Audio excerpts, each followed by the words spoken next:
everyone, my name is Oliver. Today I'm going to tell you a story about the pictograms of ancient China. We don't know much about Han Di or about the rulers who followed him because they didn't leave any written records about their empires.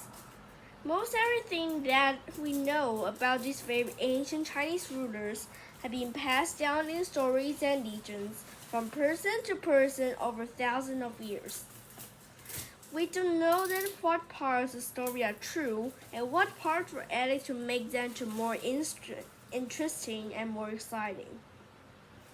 We do know that the Chinese went on living in the Yellow River Valley and that they grew rice, raised silkworms, and tried to defend themselves against invaders.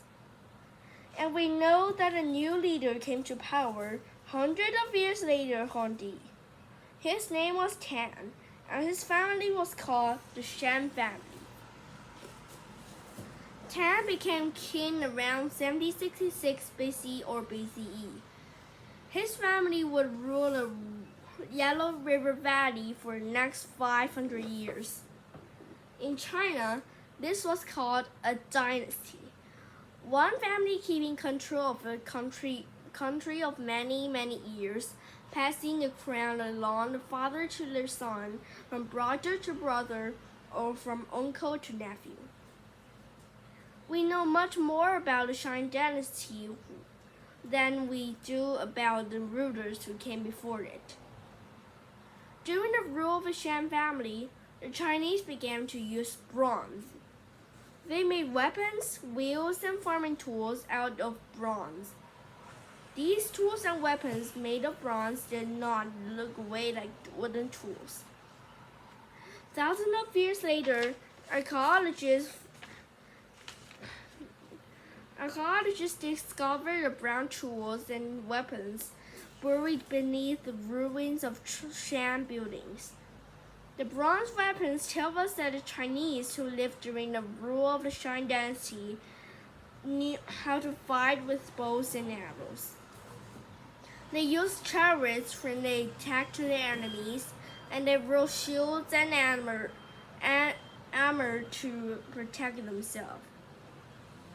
The farming tools tell us that they grew wheat and mulberries as well as rice, and that they would use plows pulled by horses to farm their fields. But that's not all the Shan dynasty left us.